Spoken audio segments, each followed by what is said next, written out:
Good evening everyone. सगळ्यांचा जो weight होता की एटीपीचा सिलेबस कधी येईल, टीपीचा सिलेबस कधी येईल.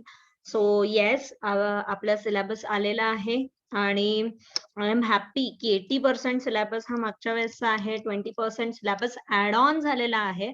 पण एक्सपेक्टेड गोष्टीच ऍड ऑन झालेल्या आहेत. असं काही नाही की खूप वेगळं काहीतरी ऍड ऑन झालेलं आहे. Try to read the syllabus slowly.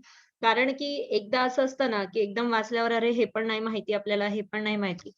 पण येस, आय विल अप्रिशिएट की जो काही सिलेबस आहे, जो एमपीएससीनी सेट केलेला आहे, तर एक्झामची लेवल हायर करून टाकली आहे की ऍज अ प्लॅनर म्हणजे तुम्ही सिव्हिल किंवा आर्किटेक्चर असून काही फायदा नाहीये. तुम्हाला एक प्लॅनर सारखं विचार करावा लागेल. जे मी पूर्णतः नेहमी तुम्हाला सगळ्यांना लेक्चरमध्ये सांगत असते की प्लॅनिंग टू म्हणजे sorry engineering to planning convert करायला जे आपण पहिले 8 दिवस देतो, तेच सगळ्यात इम्पॉर्टंट असतात आणि तेच या पूर्ण सिलेबस मध्ये रिफ्लेक्ट झालेलं दिसतंय.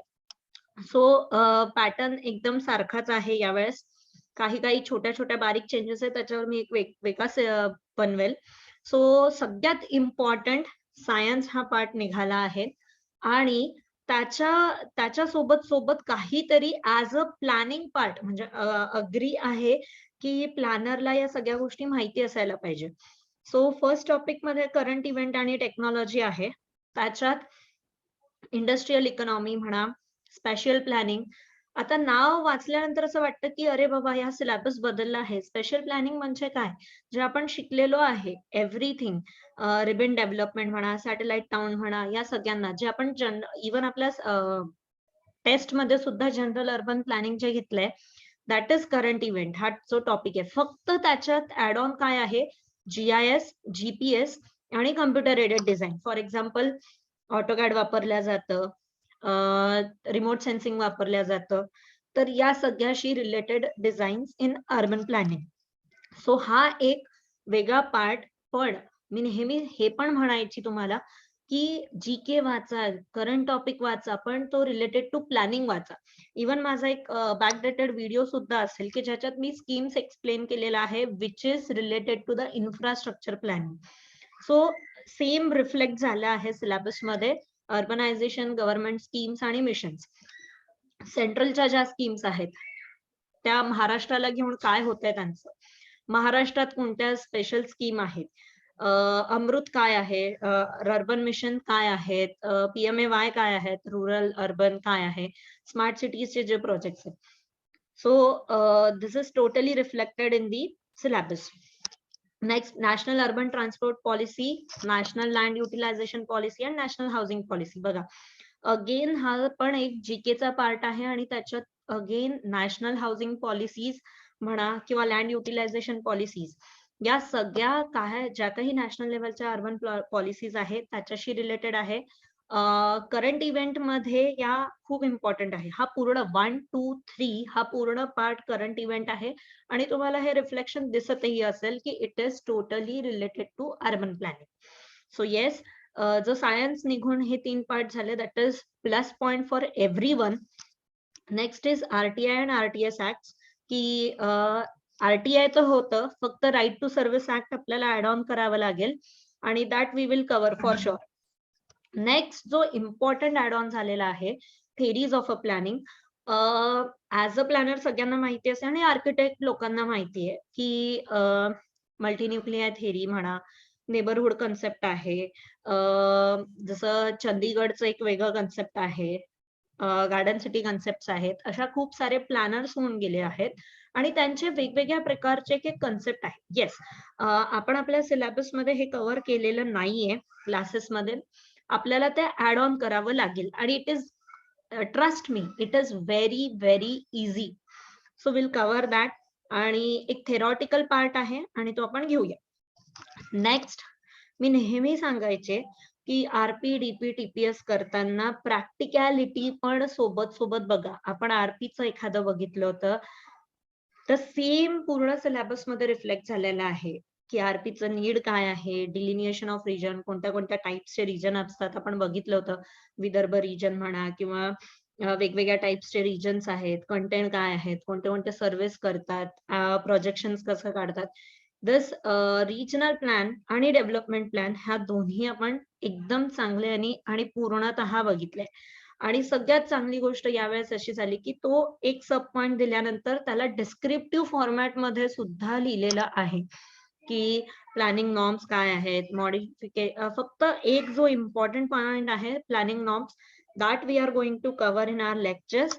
Planning norms for the DP new पुस्तक जर तुम्ही बघितलं असेल तर त्याच्यात सगळे प्लॅनिंग नॉर्म्स दिलेले आहेत. पण जेव्हा हे डिस्क्रिप्टिव्ह आले आहे तर तुम्हाला आता कळलं असेल that our level is going to increase here. So अभ्यास खूप चांगल्याने करायला पाहिजे. ठीक आहे. 49 section purchase notice, 127 purchase notice या सगळ्या गोष्टी आपण बघितलेल्या आहेत. सो डीपीचा सिलेबस, आरपीचा सिलेबस एक खूप इझी वेनी दिलेला आहे. आणि similarly for the TPS incremental charges, contribution काय आहे, कंटेंट काय आहे, कॉस्ट ऑफ टीपी स्कीम काय असतं, ऍडव्हान्स पोझिशन, ह्या सगळ्या सेक्शन 112 पर्यंत आपण पूर्णतः बघितलेले आहे. आणि that is reflected in the syllabus 2. Next जो आपल्याला ऍड ऑन करायचा आहे आणि जो नवीन रित्या ऍड ऑन झालेला आहे that is the local area plan. MRTP मध्ये एक लोकल एरिया प्लॅन म्हणून पण आहे आणि तो 1 ते 2 दिवसाचा आहे. That we are cover. But yes, it is very important methodology of preparation of that local area plan आणि त्याबद्दल सगळं डिटेल. नेक्स्ट जो सगळ्यांचा प्रश्न होता that is UDCPR is included. आणि हा खूप चांगल्यारीत्या म्हणजे जेवढं आपण आपल्या स्पेशल सावजी सरांनी जे घेतलंय everything is covered in this things. म्हणजे building permission, grants, everything, removal of म्हणजे अँसिलरी FSI, TDR, AR या सगळ्या गोष्टी तिथे आहेत. ITP, TOD या सगळ्या गोष्टी आहेत. नेक्स्ट इज डेव्हलपमेंट चार्जेस, ज्या 47, 124 मध्ये ABCD पार्ट्स आहेत त्या सुद्धा आपण घेतलेल्या आहेत आणि त्या अजून ऍड ऑन करायच्या आहेत. तर डेव्हलपमेंट चार्जेस अँड अपील हा एक पोर्शन ऍड ऑन झालेला आहे. नेक्स्ट इज ट्रान्सपोर्टेशन, पण ट्रान्सपोर्टेशन कमी झालेलं आहे. Transportation studies, O&D studies, volume survey आणि हे म्हणजे इंटरचेंजेस नाहीयेत. तरी मी सगळ्यांना सजेस्ट करेल ट्रान्सपोर्ट सिस्टम लिहिलेलं आहे म्हणजे I guess it should be a public transport आणि हे सगळं. पण स्टील मॉडेल स्प्लिट हा एक ऍड ऑन झालेला आहे that we need to study. So model split आपण there are the many types of the models that we work for the काय म्हणू शकते आपण ट्रान्सपोर्टेशन, फ्युचरवाल्या ट्रान्सपोर्टेशन साठी वगैरे वगैरे. So that we need to cover. Next is environment. Environment मध्ये आपण सगळं कव्हर केलेलं आहे पहिल्यापासून. Environmental clearance, environmental impact assessment, EIA, everything. Next आहे ऍक्ट्स अँड रूल्स. याच्यात evaluation of planning legislation in India. जर तुम्ही बघाल आपण 1915 बघितलंय, 54 बघितलंय, 66 ला स्टार्टिंग केलेली आहे. एव्हरीथिंग इज रिटर्न देअर आणि ते मद्रास वाले जे आहेत वगैरे वगैरे that we can include. Next MRTP act आहेत, रूल्स आहे दॅट वी कॅन ते आपण घेतलेलंच आहे आणि वरती पूर्ण एक्सप्लेन सुद्धा आहे ते.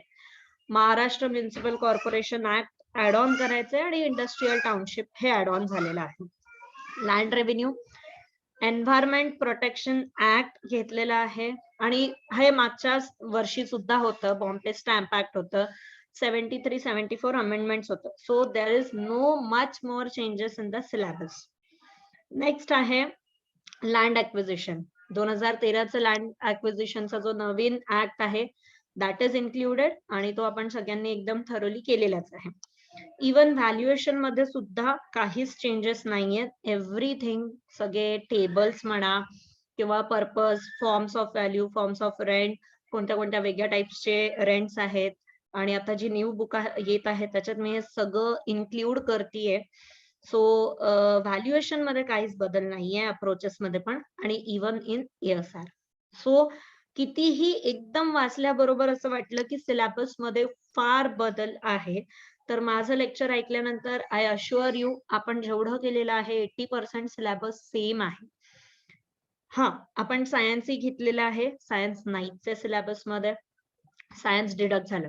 पण एक जे मला वाटतंय ते मी तुम्हाला सांगण्याची इच्छा करते की आता 80 to 85% will be a planning आणि फक्त मला असं वाटतं कमी पोर्शन येईल ह्या वरच्या सेक्शनवर.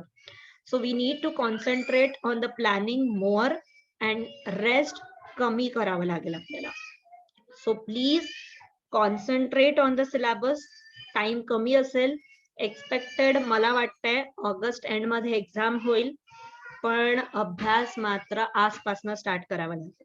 सो आता पहिले ज्यांनी एटीपी ला एम ठेवला आहे, I request everyone please go through the detail syllabus आणि start planning from the day 1. All the best, all the best.